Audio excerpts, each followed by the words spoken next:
Hey, good afternoon, everybody. Sorry to be 35 seconds late. What's going on? Everybody having an awesome day? That's spectacular. I'm so glad to see you all. We got a bunch of people in the waiting rooms. Let's let them get in here as well. And so we have up to 59 minutes today of kind of rental brilliance, right? And so the idea of the way we're going to structure this afternoon is as follows.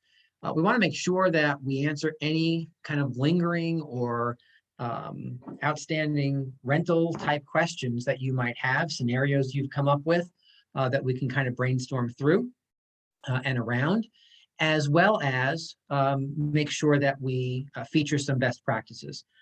And we do have Marissa Gilberti. Hello, Marissa. On with us today to make sure that we have best practices covered. The good news is that I also see we have Silva Christoph on with us as well. So ad hoc panelists, for those of you who have lots of experience in rentals, please feel free to kind of jump on in with thoughts that you guys have as well. We'd be happy to have those ideas. So let's get started by we're going to kind of do a reverse of what we did yesterday. And we're going to open it up to questions first, so that we can make sure that we get anything that you have as a burning question covered, answered, and gone through before we start, before Marissa and I have kind of a conversation around her experiences, her best practices. I know that she's done some cool things in the past. I'm pretty sure she's done some exciting things with vetting tenant clients on websites and things. So lots of neat stuff for Marissa to kind of tell you about. Anybody have questions that they want to make sure that we get covered before we get into the best practices piece? JD. I do. Pet fees, are they legal? Got it. Want me to take this one, Marissa? Go for it, Rick. So here's the answer to that. The answer is it depends, right? And what most people are looking for is a yes or a no answer to that question, right? Is a pet fee or a pet security, any of that kind of stuff, legal? And so Jen, do me a favor, just unmute one more time. Let me ask another question. Because the way you phrased it was, okay, so I'm actually looking for a rental myself. There's nothing on the MLS, and so I'm having to go outside of. And a lot of the places that I'm looking at, they're saying there's either a one-time non-refundable pet fee of $350 or something like that. And some others are saying, okay, so then another will say like $300 non-refundable fee plus $100 a month for your pet. Mm-hmm. I always thought pet fees were illegal. Got it. Okay, so thank you for that because that gives us some better clarity. And so pet fees are not illegal, right? The landlord can determine that if you have pets, they can charge you pretty much whatever they choose, but they can do it only in ways that do not have to do with security, right? Where you run into issues is if landlords ask tenants for additional pet security. Now, if the tenant is less than 62 years old, the landlord has a right to ask for up to 2 months security, right? Where we get into trouble is they want 2 months security, plus they want another half month to be held just in case the pet does damage. You can't do that because now you're above the maximum allowable security. Now, if that same person under 62 is only being asked for 1 month security and the landlord decides they want to add another month of pet security, well, then that's perfectly allowable because it's still underneath the maximum of 2 months security, right? 62 or older, it's a different story because the law says only 1 month security, right? But you see how I played with the security there to allow pet security to now be okay? That's not exactly what Jen asked, though. What Jen asked was, what about fees, right? What about a pet fee? Any kinds of fees, pet fees, move-in fees, move-out fees, any of those kinds of add-on charges are perfectly legal as long as they're disclosed up front, and the landlord has a right to then enforce that. So, and they can do it in one of two ways: either that one-time non-refundable fee up front, which allows it then not to be considered security, right? Because it's a one-time non-refundable fee that you're paying up front. That is okay. And the second way that you outlined it, a fee plus added rent or just added rent, is also an allowable way to have landlords charge tenants for pets.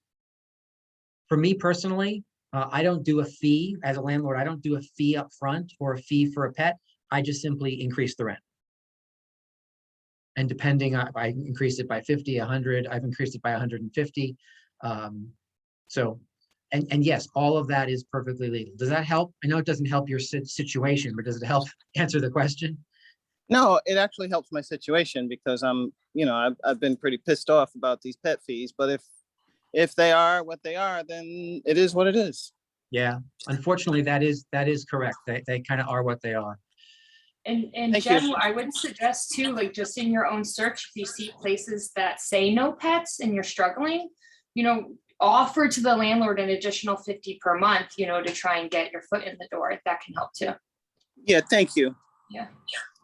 That's a great idea, Marissa, right? So see if you can buy your way past the no pets issue, because let's face it, most landlords, it's a second business. And so if you're offering them more rent and they have to concede to allowing, Fufu or Fifi to come and live in the unit for a year, many will say yes. I love that idea. Yes, Karen. Okay, I have had a situation where the tenants wanted to pay the entire 1 year rent in one bulk because they said they don't want to have it affect their credit score when there's a credit check. And so is that allowed? Is that okay? And what do I say to these people? Yeah, so that's a great question. I'm going to let Marissa answer how she's handled that in the past. However, I do want to just say, I'm not sure I understand the whole connection between paying rent and their credit. I'm not sure I understand their reasoning behind it, but there is a path forward that goes in. Marissa, how have you handled those scenarios? Wait, so they want to pay a full year in advance. Mm-hmm. Because why? Because they don't want to have a credit check.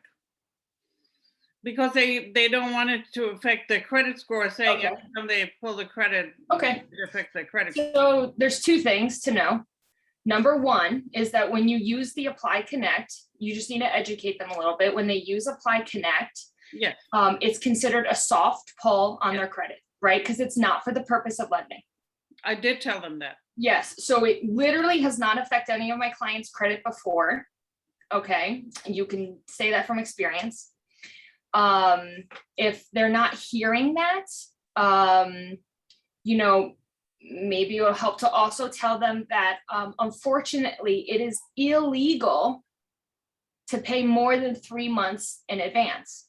You as a licensed professional cannot broker that deal. So they can pay the 2 months, 2 months security deposit and 3 month rent. Let's say they're gonna be away or whatever. No. The 2 month security deposit plus 1 month's rent is the maximum that they can pay. Okay, so let's say they pay once each month, and then they say, you know what, I'm gonna go away.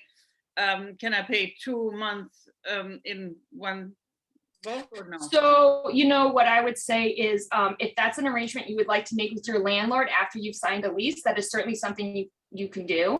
That is not something that I can get involved in right now. Oh, Something- right, of course, because Right. that you're done. Yes. Okay, got it. Something else that I use a lot too when people are like worried about this whole credit report thing is, again, of course, say, you know, it's a soft pull, it's not going to affect your credit, but what's most important about getting this report is that it also does a background check. Yes. Right? Because sometimes people will be like, oh, I want to go to Credit Karma, I'll give you like my Equifax or whatever. You know, this report's the official report.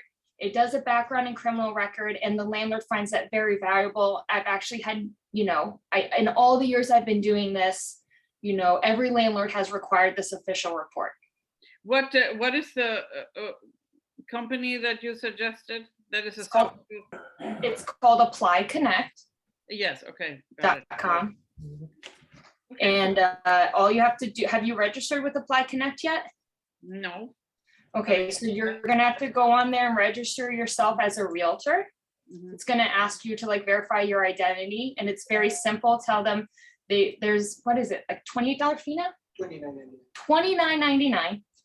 And it'll give them a PDF copy, Mhm. right? So you can use it multiple times as well. So we don't need to keep pulling your credit every time we apply to somebody else, right? We'll do it once, we'll have a PDF copy, you'll get a PDF copy, and you know, we can keep using it over and over and over again.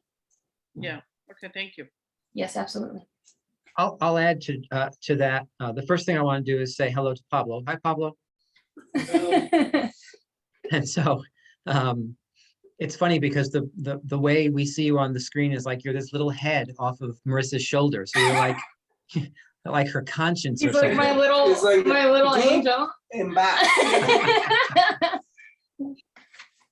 So I'll just make two quick comments on that question that Karen asked. First, as a landlord myself, even if someone's paying cash up front for a year, and I'll tell you how that can be done, if that's the scenario, I still insist on a credit report. Because the credit report has nothing to do with, in my world, the credit report has very little to do with, do I think they can and will pay every month on time? The credit report tells me a story about who these people are, who they've been, how they've behaved, right? And so I require a credit report across the board. Even if you're paying it in big buckets full of quarters every single month, you're still gonna, before you live in anything I own, we're gonna have a credit report run, pulled, and if you're unwilling to pull a credit report, you don't get to live in my units. Yeah. So that's like a piece of the background check. Mhm. Yeah, it's part of it. You know, I'll even say to clients too, I get a lot of pushback. Sometimes people are like, oh, well, you know, my score's not so good. You know, I had some problems in the past and I'm making up now. Like, I really don't want to, like, you know, do we have to use the report? Because it's not going to make me look good. You know, I say to them, that's okay. Like, maybe the number's not fantastic. Like, obviously having a higher number helps.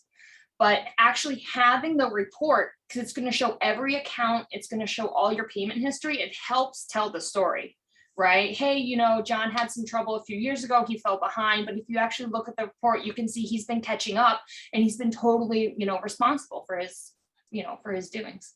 Okay, got it, thank you. 100%. And again, as on the landlord's perspective, as a landlord, what Marissa just said is 100% what I look for. What story does it tell? It doesn't matter if they were, I had somebody who I put in one of my buildings, I think 7 years ago, they're my longest standing tenant. And they came to me and said, we are really struggling. We are living out of our car up in Kent State Park with my two children. Wow. Our credit is going to be terrible. Here's what happened. And they explained to me what happened. Like, he lost her job, then she lost her job. And then like just horrible things happened to these people. And the credit report showed that story was valid. And they were both employed and they both made enough money. And I said yes, even though the credit report was terrible, because of the story it tells. So last point on Karen's question, we do offer a service inside of the Market Center that allows people to prepay rent. And what that service is up, you know, however much money the tenant wants to pay in advance, we take that in our escrow account. So they pay it to us as an escrow agent. They don't pay it to the landlord. And then we write the checks monthly and pay the landlord monthly the rent.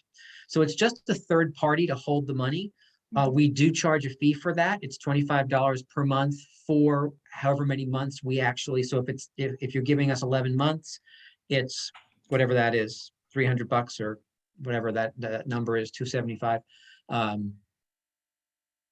And that can be paid by the landlord, by the tenant. That's all part of the negotiations. But that is a valid way of prepaying rent for people who either have crappy credit or have want to mitigate something. You just can't give it to the landlord, because then anything above the 2 months is considered extra security. If you give it to a third party in escrow, that kind of works around that. Okay, thank Do you. you have anything in writing about that, Rick? Because that's a huge program, and if I just said that to a landlord, it might be a little suspect. But it'd be nice to have like a letter. Yeah, so I can certainly, I don't have one, and we typically ask people to come and ask us about that program, which is why we don't like wave our hands around it. And yet I can certainly do something. I see your point, right? So it's something, at least an ad slip that says this is the service. Note that with that service, all three parties, the landlord, the tenant, and the brokerage, as the escrow agent, will sign an escrow agreement. So everyone's confirming that this amount of money is being put in, this is the fee that was charged, this is how it's going to be dispersed, and all that good stuff. So there is a further agreement that gets signed by all parties in those scenarios. I have a All question. righty, any other questions? Yes, Ronnie. Yeah, so I have a question on that. So for instance, if working with somebody, let's say who, whatever, she's a nanny or some of this stuff is off the books. And so she might not look as, great to the landlord. Do you tell them about this program? So that, like, that's what I'm saying. How would you, if you want to get your client doesn't have the greatest credit rating, but they have the money and they were more than willing to do something like that, where they pay it up front, how is that something that you present to, obviously the listing agent or the landlord? Is that what you would do? If you represent the tenant, Yeah. then yes, you would say, look, here's what we'd like to have done. That there's this big bucket of cash, and to balance out the poor credit, she Okay. knows she has poor credit. To balance That's that good to out, know. they'd like to pay 8 months upfront. We have a program where that gets put into escrow with all parties signing an agreement, and then our brokerage sends the money Okay. every month as the rent. So yes, that's That how might be you. helpful. Mhm. All right. What else? Any other? Oh, I had one specific other questions? question, actually. Yes. With the, okay, so, with the renters, let's say we're using Apply Connect. I've noticed sometimes when there's a listing, whether it be through a rental and it's run by a property management, they have their own, I guess, Apply Connect or their own thing. Do you find that, Marissa, do you find that it doesn't really matter? Or do you find that a landlord or a tenant will be like, no, they have to go through my company credit check? So most places don't have like a specific place they want you to get a report, right? Okay. So what I do is I always, and I'm sure Rick will ask me more about this later, but I always pre-screen my rental clients. Yeah, that's what I'm saying. So I have an idea of who I'm working with. It can be difficult to get somebody who you don't know, and especially a renter, to like pay, $30 for a credit report. So a lot of times what I'll do is, ask them if they know what their credit score is, and then usually have them verify it with like a Credit Karma or like some sort of free service that they have. So I have an idea of where we are before like we go anywhere and I waste a whole bunch of time showing them things. No, I totally agree. It's Right. the best Once thing we to do. found the place is then when we'll do like the real credit report, because like, probably 80% of the time we'll use Apply Connect, but sometimes you'll find that place that, oh, you have to use our service, or you have to do it with like the landlord. So I, try to avoid having them pay multiple times for these reports. Thanks. Yeah, absolutely. And yet, Marissa, I'm assuming that there are times, so if they've run through Apply Connect and paid for it once and they don't get that unit, and you apply to another one and the property management company has a very specific path they want them to go down. Sometimes tenants just have to pay more than once, yes? Sometimes they have to, yeah. I'll reach out always before I submit the offer and say, hey, I have this, official report pulled through my office, can we use this instead? Sometimes they'll say yes, and sometimes they're, they want everything to be uniform on their end, so you just have to do it twice. Yeah.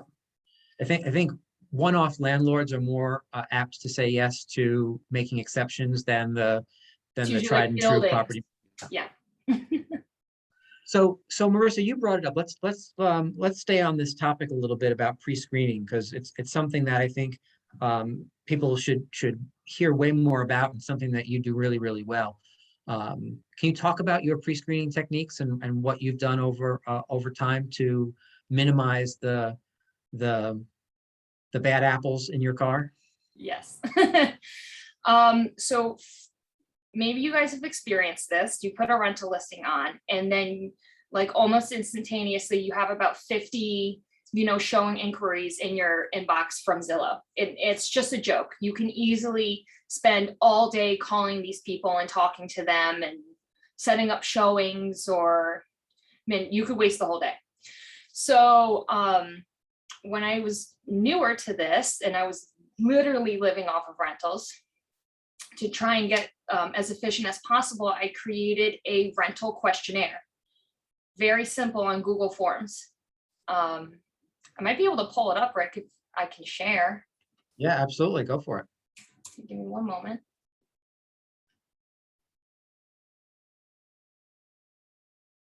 Let's see what it looks like.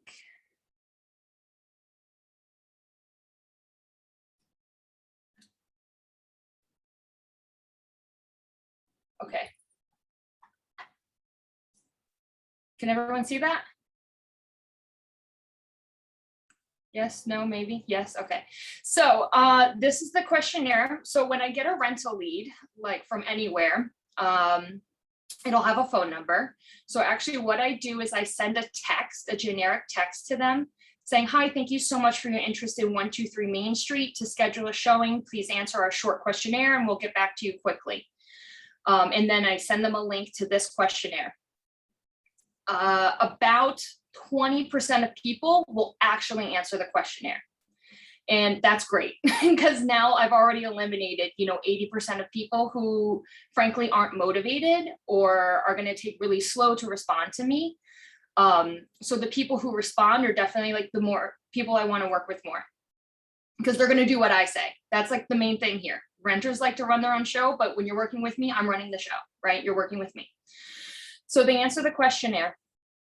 Once they answer the questionnaire, I get something like this. You can see I have 25 people sitting here waiting for me to get back to them, because I just had like 2 listings on. So it has today's date, so I know when they answered the questionnaire, their name, phone number, and email, who's moving with you, which is really important to me. I want to know how many family members, how many adults might be there that I also need to get like credit reports for and income for. What's their time frame for moving, right? Do they need to move tomorrow, or are they looking like 2 months from now? The reason for their move is like a really important question. So like sometimes I'll get people who are like, I'm actually being evicted, so I need to move. Oh, okay, well, you might not be my ideal tenant to work with. The towns that they're looking in, Norwalk, Sanford, Fairfield. So I asked this question because if they're not the right fit for whatever apartment they inquired in, I have a better idea of what else they might be looking for. So, it's not just a one-off, this person can turn into a client. The price range, of course, is important. Do they have pets? If they have a pet, what kind of pet do they have? How many bedrooms are they looking for? Bathrooms? And then I ask really generically what their credit score is. And then last but not least, do you have 1 month rent and 2 months security deposit saved? If this answer is no, I'm so sorry, my friend. Like, it's not going to work out between me and you. And is there anything that I didn't ask you that I should have? See, this person put, are utilities included or separate? That's important to them. So just by looking at this, I can like tell, okay, is this person worth my time, or is this person not worth my time? You know, sometimes I'll get people who like have a credit score down here in the 500-600s, and I just like write back to them saying, you know, thank you so much for answering the questionnaire, but you know, unfortunately at this time, you know, I'm not the best option for you. All the landlords I work with are looking for, you know, a credit score of like 650 or higher. And, you know, I think you should go look on, you know, Facebook Marketplace or like apartments.com, and you might have some better luck, which helps me, but I think it also helps them, because sincerely, I don't know if you've ever tried taking a tenant out with horrible credit. It's like a time suck. It's a huge time suck. So I always make sure people answer this questionnaire. Is there any questions around the questionnaire? Yeah, as questions are coming in, I gotta tell you, I love this like more than my luggage, because what it does is it creates an opportunity for Marissa to make clear business decisions without spending a whole ton of time up front, right? People are self-selecting into her world or self-selecting out of her world Exactly. based on their answers. And it stops her from literally chasing her tail, running in circles, round and round and round, with people who are never going to end up in a lease anyway. Yeah. Yeah. And Before I had this, it allows you to do it without being rude, right? It's just Yeah. self-select in, self-select out. I love it. yeah, before I had this form, I basically would call each person and have a conversation with these questions, which was just more time consuming, right? The rentals are fabulous. I would never give away a rental if I didn't have to, you know, they're always great and they turn into future business, but you know, you have to use your time wisely, right? So like Rick said, these people self-select themselves. That's awesome. Anybody else have a question on the form or how Marissa uses it? Frank, How do I enter? Yes. go ahead, Frank. Okay. Marissa, you came up with this? You made this, or is this in our command or something? No, I came up with it, but it's really easy to do. I'd be happy to share. I can actually share the link to it in the chat, and you guys can literally copy it. That would be great. Thank you very much. And if I can ask one more question, when you get something like that, and as you said, if the price range, for example, is not a fit, or they don't have enough money saved up, or any of those questions don't match what you have, Yeah. would you text them back and say, sorry, we don't have anything available for you right now? Yeah, you just text them back with grace, right? I'm so sorry. You know, unfortunately, we don't have any 3-bedroom homes for $1,200 available right now.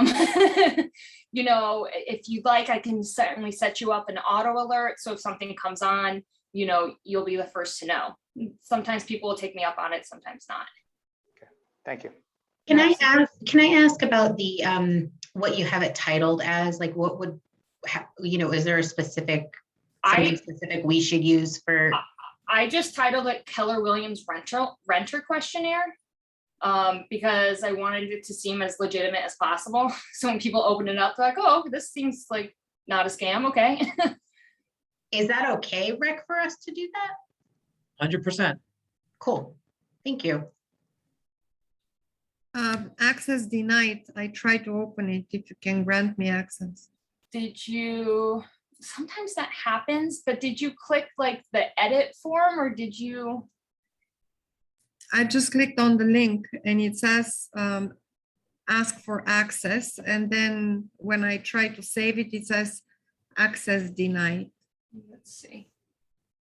So while Marissa's figuring that out, I will say that if you're curious, so one thing, excuse me, please don't ask them for a social security number on that form, right? You'll notice that didn't come up in Marissa's questionnaire.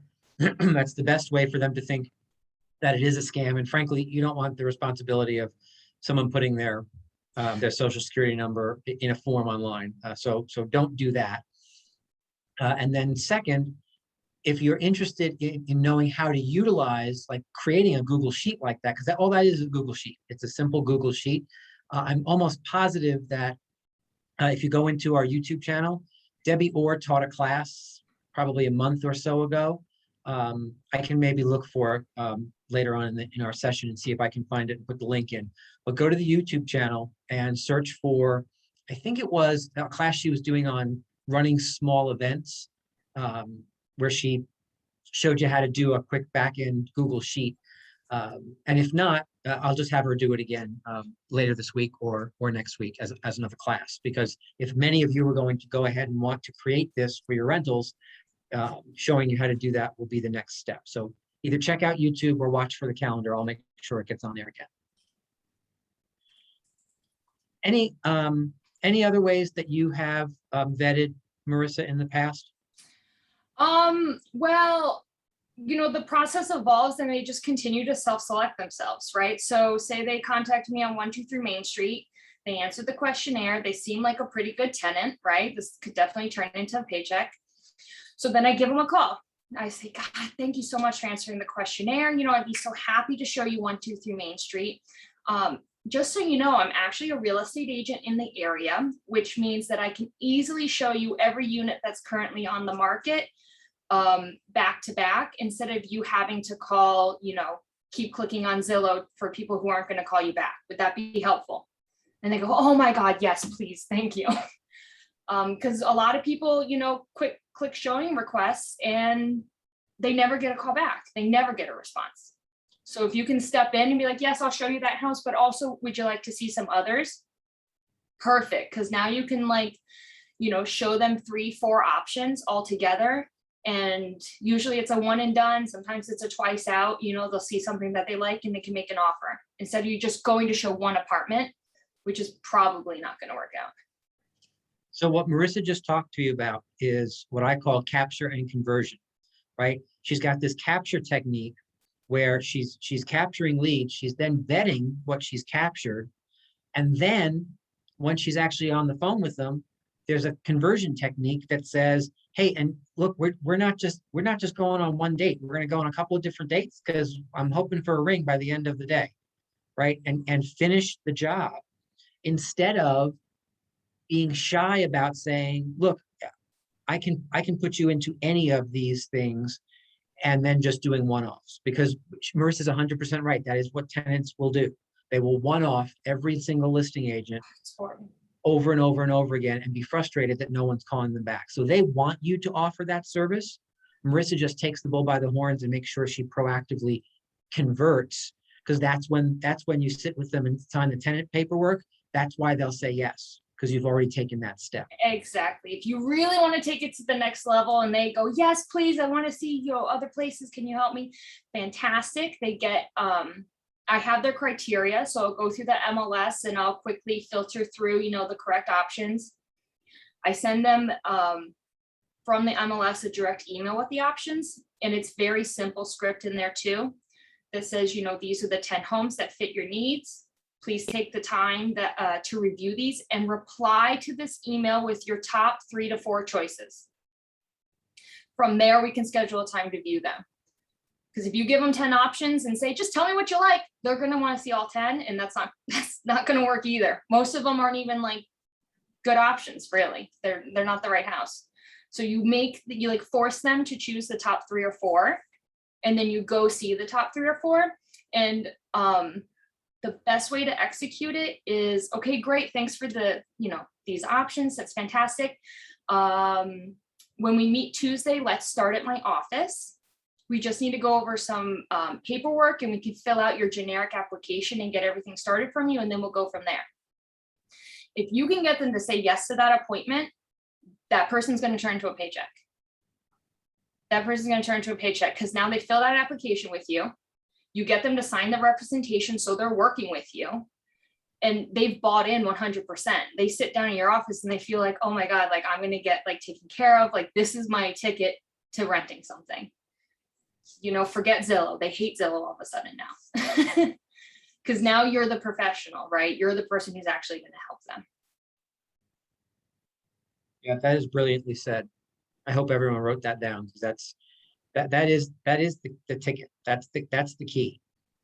The difference between pulling your hair out, trying to get someone a proper rental, and actually closing rental after rental after rental, as Marissa has been able to do, is her process. Is that clarity that she creates for them.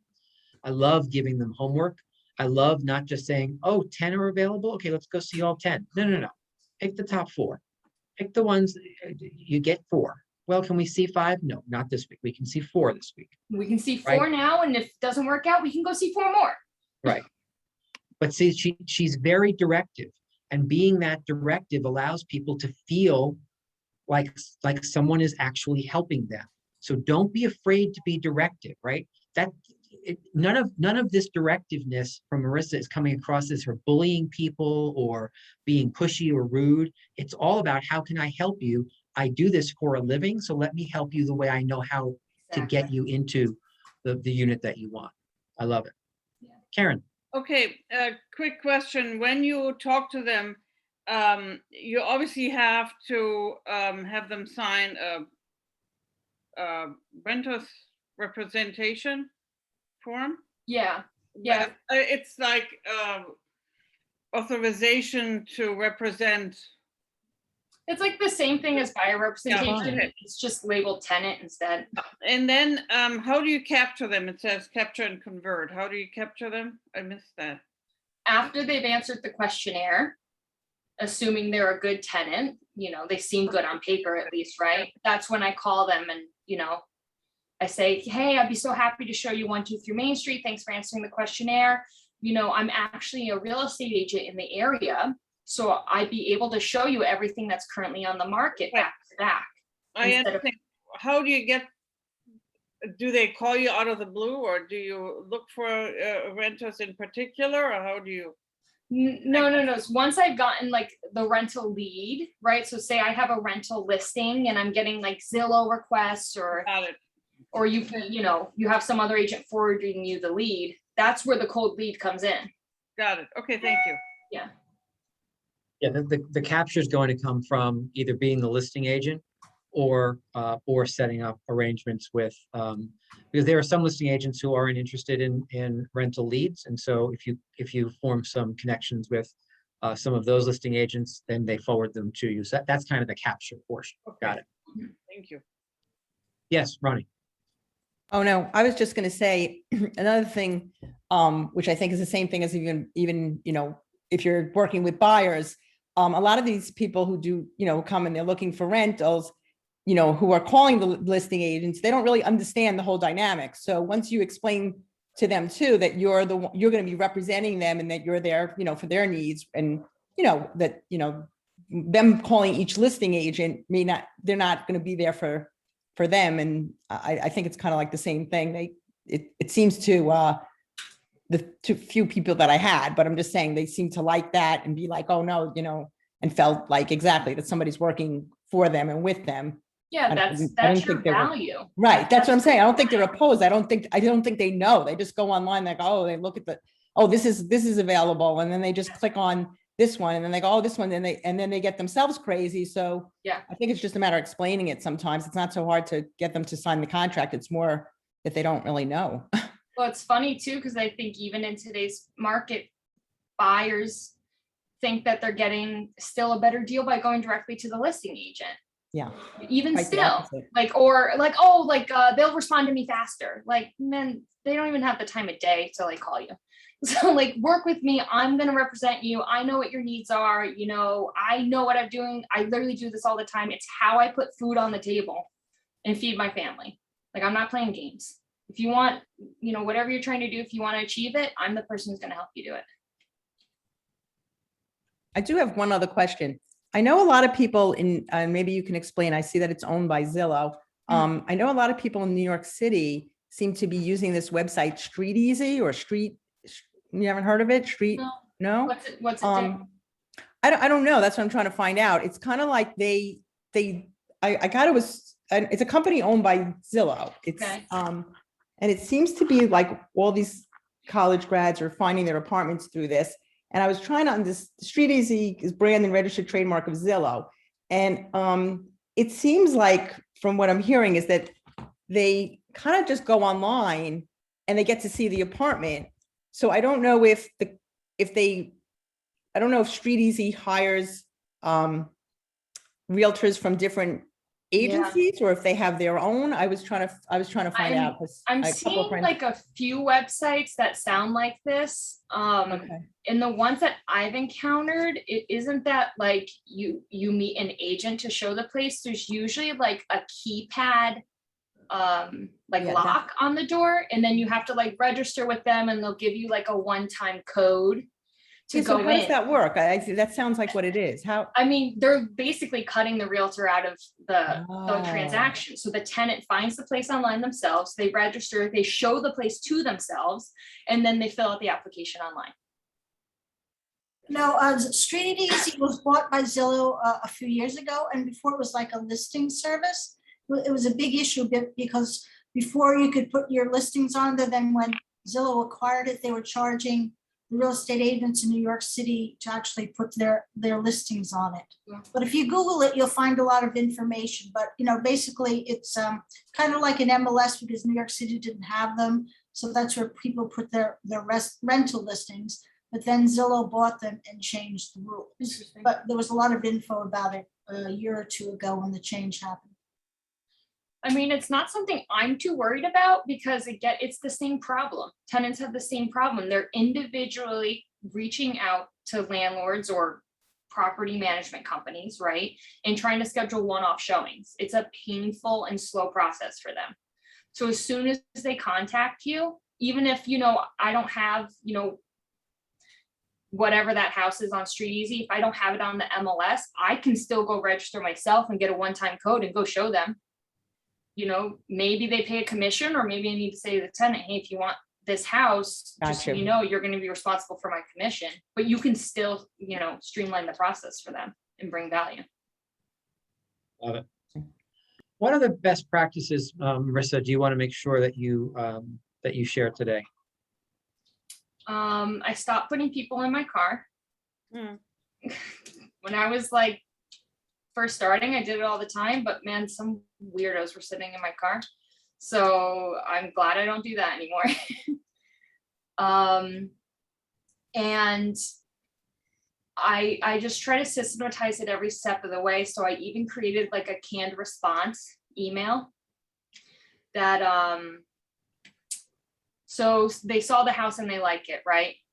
They're like, oh, Marissa, what are the next steps? Like, I'll tell them like, on the phone or in person, like a brief overview, but I say, I'm going to send you all these instructions in an email. And then they get an email that says, hey, I'm so glad you're, interested in moving forward. To submit a formal application, here's what you got to do next. You're going to receive a series of emails through DocuSign for this, and this that you have to sign. Here's a link. You'll get an email request from Apply Connect to do your credit report. Please forward me 2 copies of your most recent pay stubs and the front of your photo ID. And it's all written in an email, like bullet point. So it's like idiot proof. And then every time they send me something, it just boom goes into DocuSign, boom goes into DocuSign. So then it's all there for me.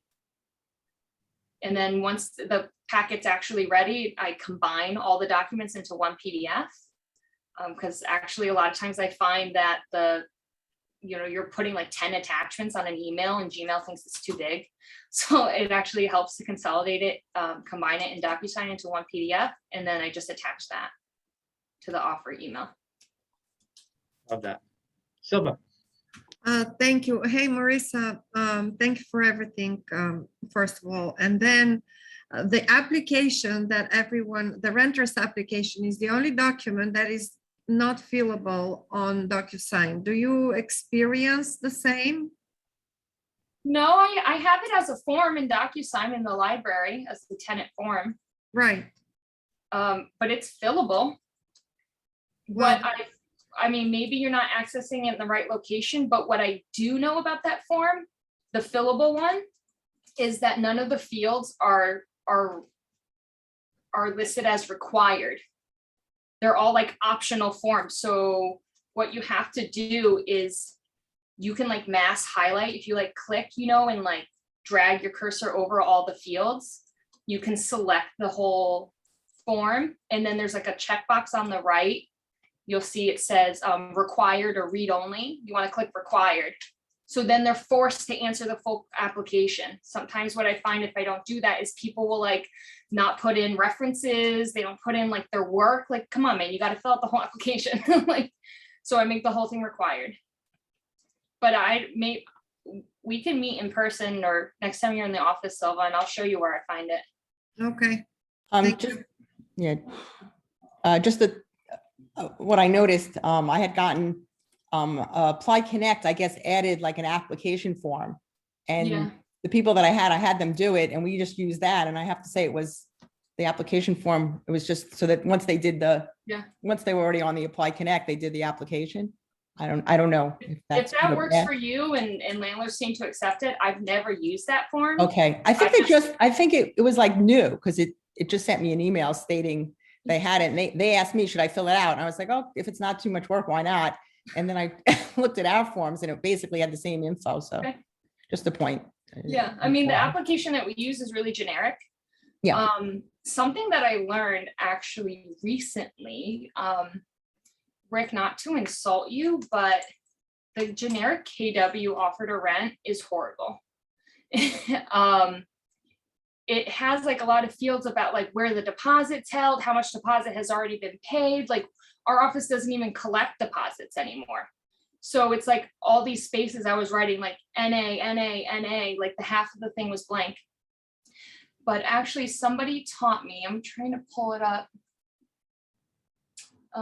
Where it is, let me grab a room. I like this form a lot better. It's a lot cleaner and where, Marissa? Who's a This is the offer to rent form, Marissa?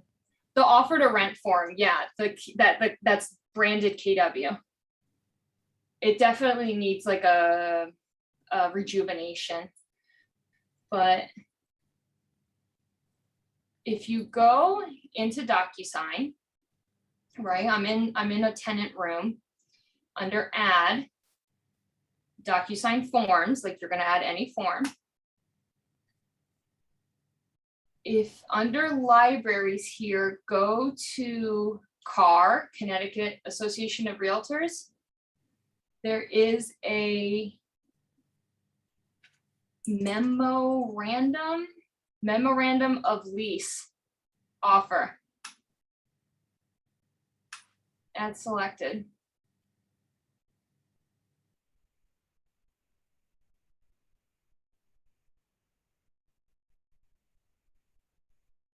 Oh, it's so nice. It's so clean. It just has the tenant's name, landlord's name, the address, today's date, the price that they're offering, the total like rent that they're going to receive over the year, deposit paid with this offer to be applied to first month's rent. Is this the one I used or did I use just memo? Lease beginning, lease ending. Pets, it asks straight up pets, lease begin and ending date. It's a really clean document. Well, while you're here, why don't you show me the? I'll show you, yeah, so this is, I like this, the memo, it's called the memorandum of lease offer. I just think it's cleaner and easier to read. Marissa, I think, because I had done whatever, one lease, I think that is under the Market Center 471. I think Deb Linke has that. Oh, maybe in Ridgefield they do. Oh, yeah. I'm in Stanford, so. Sorry. some of my Okay, files in are Ridgefield, different. yeah, I believe they did, so. That's great. Okay. It's Joe McHugh who taught me this, so I think he said He's in there. Ridgefield they do have that. Yeah. So then Silva, the application. Okay, so same thing, DocuSign forms. And then you gotta go to tenant docs. And then you find right here, rental application. I already have it in this room, so I can't add it right now, but I'll show you down here. So the rental application, Silva, when you open the form, you really can't edit anything because it's not for you to edit, right? That's what I'm saying. But if you go like this, you select it, you click create envelope to send it to them to sign. Just thinking about it. So this is how you got to do it. It's really important. So you're in here for them to sign, right? Under add recipient, you have to select pre-tagged roles. If you just add the person, it's not going to add those pre-filled fields. So pre-tagged roles, we'll choose tenant 1, and that's going to be the tenant here. Okay, we'll just hit next for now.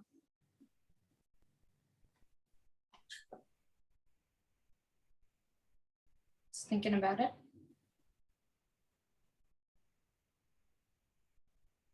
This is the important step. So you see how they're like white boxes? They're not required at all. So what you have to do is literally drag and select like this. And when you release, it selects all of them. And you click up here in the right required field. And you'll know it's required because now it's like colored. This was priceless. Thank you so much. You're welcome. So then when they get it, they'll be forced to fill out the whole application. Brilliant. Rick, can I ask a Yes. question?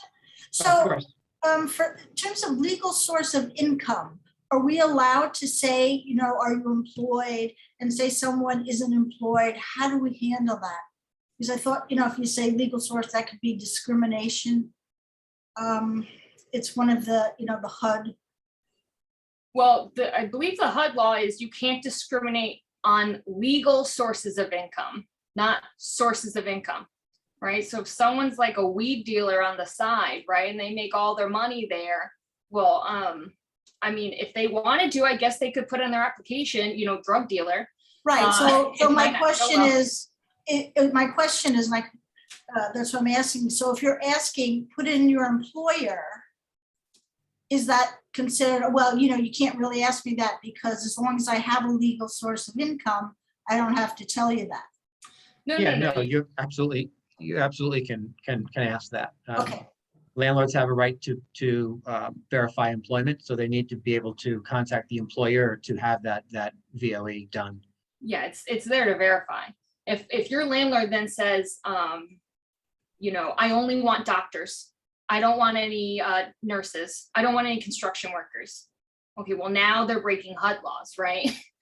That now they're breaking HUD laws. I would encourage them to say, you know, my tenant needs to earn $100,000 a year, you know, like a salary or some sort of like income bar to set.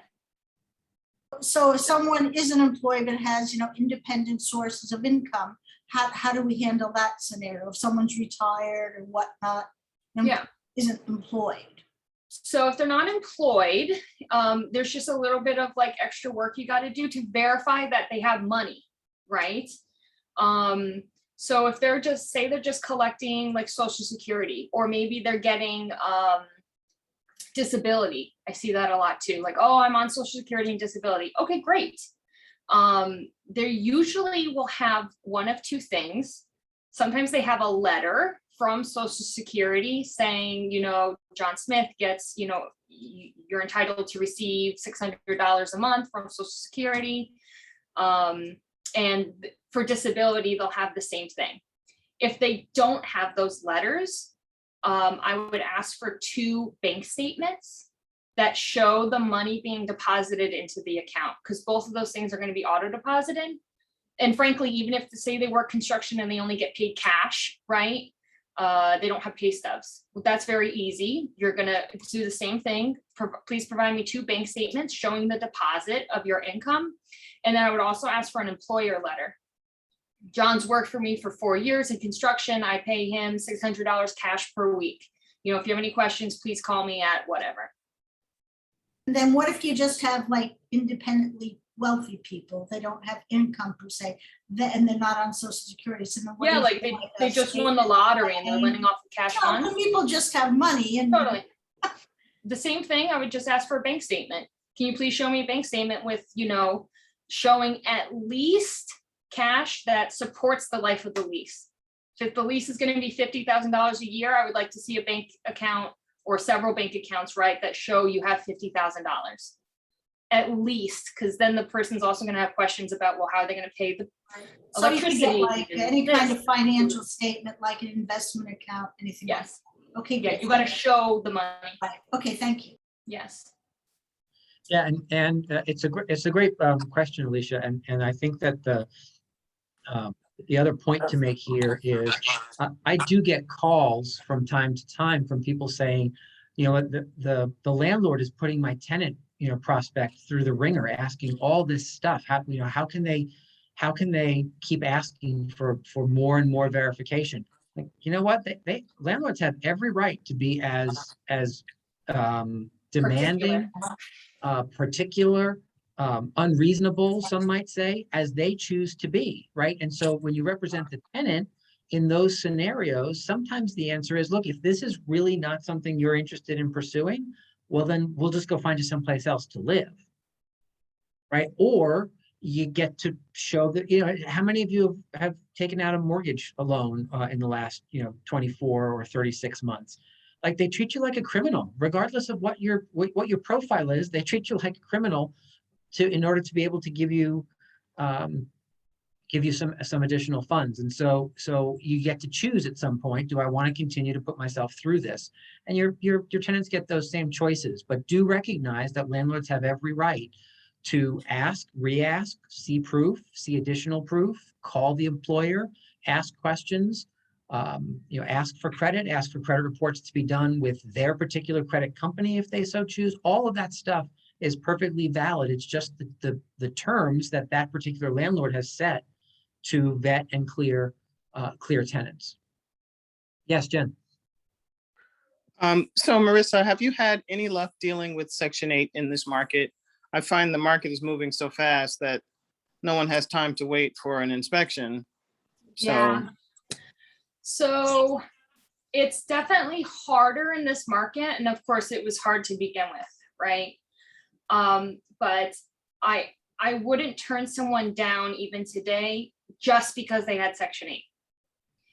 Even if you have Section 8, you still have to go through all my other criteria, right? You have to answer the questionnaire. You have to have like fair credit. And you have to have some sort of income, right? You have to show you have other income. So a lot of times, actually, even with Section 8, the people might be collecting disability on top of it, right? So it's not helping on paper. But I just do a little bit extra legwork when I have Section 8 tenants. So before we put in an application, I need to perfectly understand, how much your voucher's for, how many bedrooms it's for, what towns it is, where the voucher's even like issued from. Is it town specific, like Norwalk, Housing Authority only does Norwalk houses. Is it issued from Stanford Charter Oak, which only covers a certain area and has certain processes, or is it from Danbury Housing Authority that has different processes as well? All those things matter because you got to know the right people to call to get your inspection done faster. And then say we found a place, right? I am very diligent about the emails that I send. Hey, this is Jane Doe. She has a housing aid voucher equal to $40,000 per year.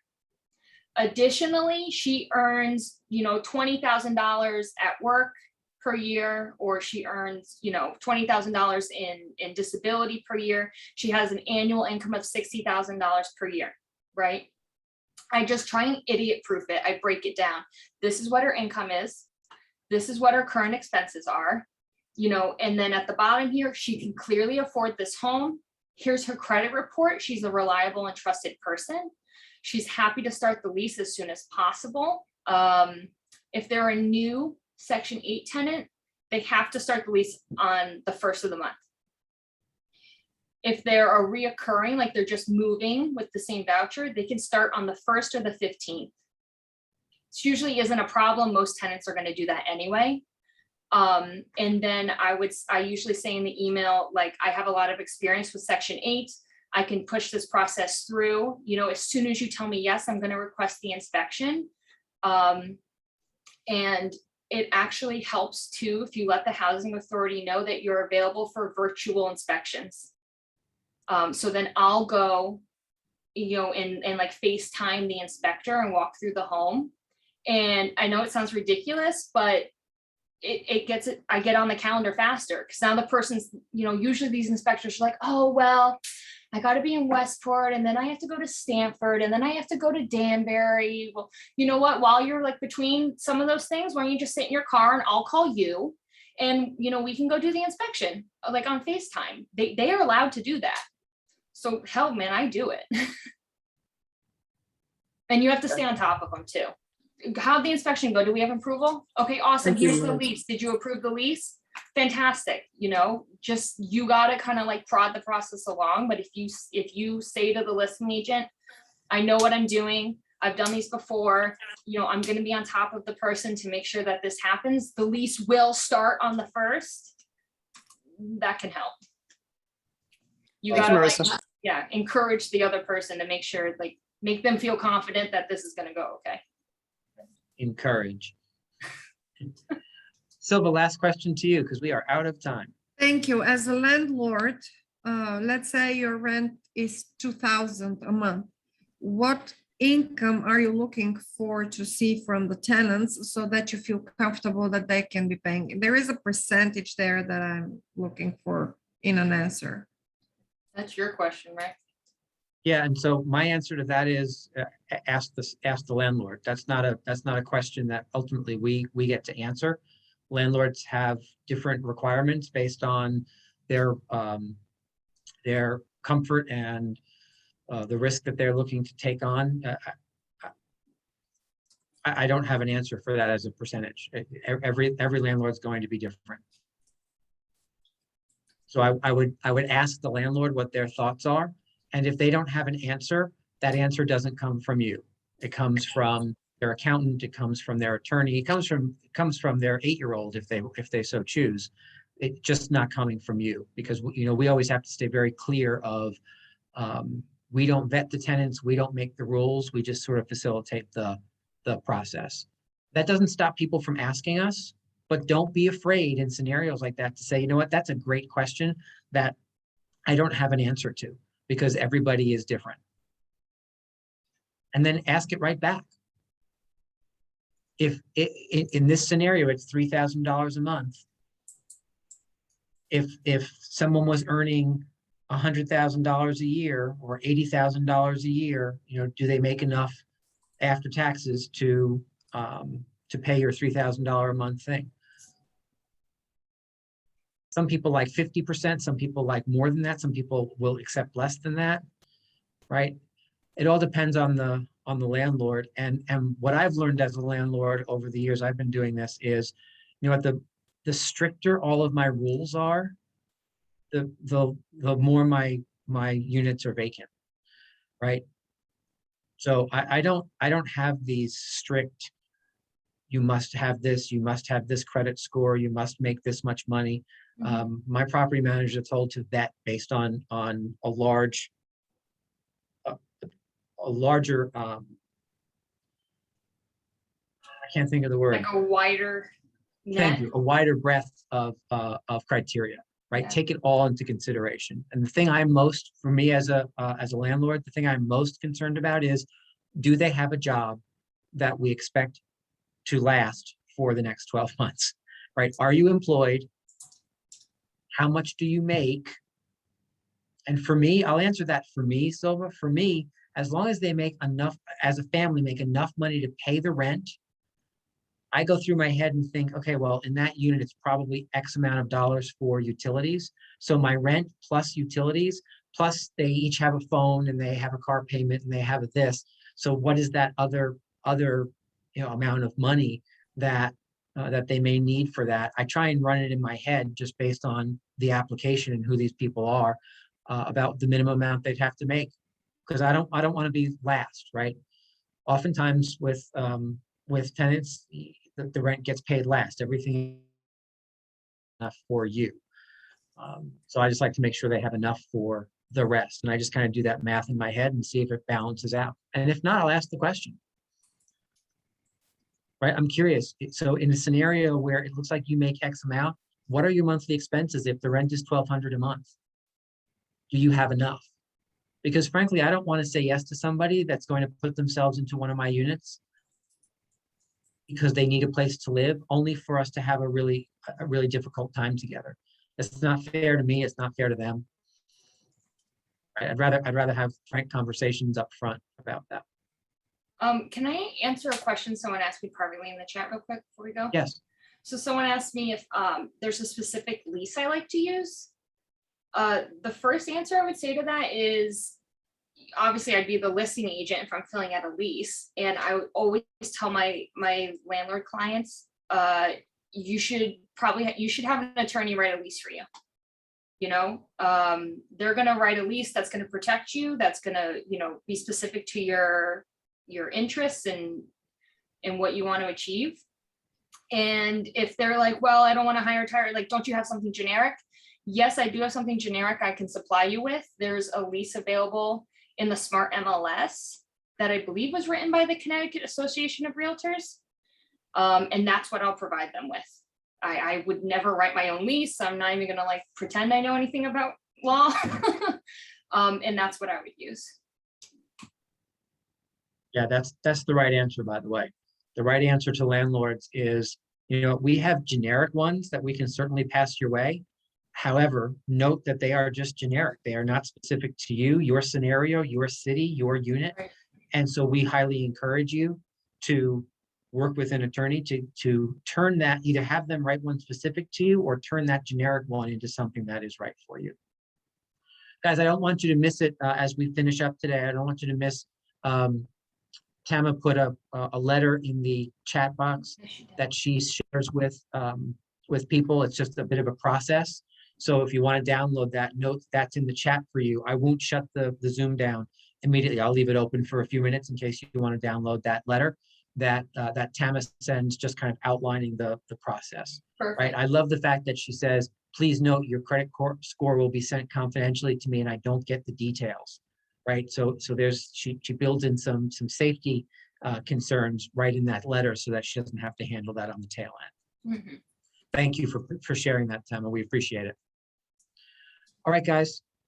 Thank you so much for your time and attention. Thank you so much, Marissa, for sharing your experiences and your best practices with us. I think everyone will join me in saying a big hearty thank you. A lot of what you have done and worked on and built really is impressive and helps smooth this process out from something that can be really bumpy to something you can manage and handle volume on, right? And I know it's how you've handled the volume in the past and present. So thank you for sharing it with us today. We appreciate it. Thank you. I hope nobody turns up a rental inquiry because that turns into a check now and bigger checks later. So don't ever pass up a rental opportunity. Awesome. All right, guys, have an awesome afternoon. We'll see you again tomorrow morning, 9 a.m. sharp. See you soon. Thank you. Bye. Thank you.